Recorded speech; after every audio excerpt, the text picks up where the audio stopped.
There are dozens of remembrance ceremonies going on across Oklahoma today, many of them attended by family members and veterans who remember soldiers who didn't make it home. Galen Culver actually went to a ceremony at a Norman veterans home to meet an unlikely hero who still counts on people he lost to keep him right on track.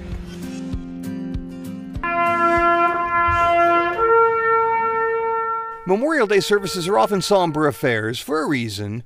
Buglers play taps. Rifle companies like the Sons of the American Revolution fire salutes. Veterans who were lucky enough to make it home from war pause to remember the heroes who didn't. Van Bernard. Residents who make this place their home are the most prominent in attendance.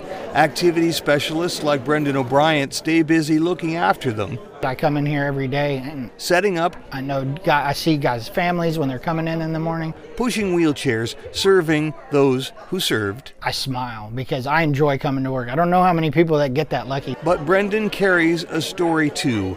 A year ago, Memorial Day, he was fighting a losing battle with his own demons. Alcohol was my choice. Created by 8 Marine deployments, 4 combat tours in both Iraq and Afghanistan. If I was not actively working, I was actively drinking. So used to the stress of it, he chased deployments just to feel normal. It was almost every time you leave the wire, we were either taking contact, finding IEDs, blowing up IEDs. So being here is actually more uncomfortable than being deployed.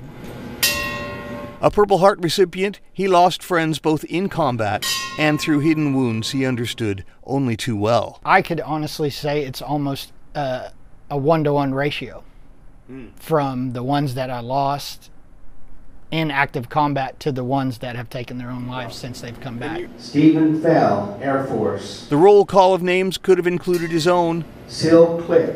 But a year ago, he entered a court-ordered veteran diversion program. He got sober and found work helping other veterans having trouble at the VA.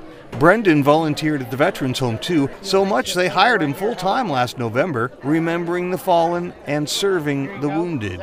Turned out to be his own best medicine. It is. It's my own type of therapy. He still remembers the fallen, the comrades who made the ultimate sacrifice.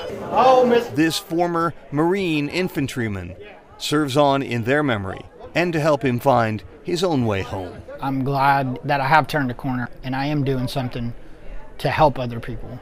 In Norman, Galen Culver, News 4. Is this a great state or what? And the list of agencies that stepped in to help Brendan get back on track is quite a long one. Galen mentioned the Oklahoma County Veterans Diversion Program, but the Oklahoma Employment Security Commission also played a part in getting him back to work. So did a local ministry called TEAM, T-E-M-E-N. He entered the Veterans Diversion Program after his arrest back in May of 23, graduated in May of 24, and we thank him for his service. Yes.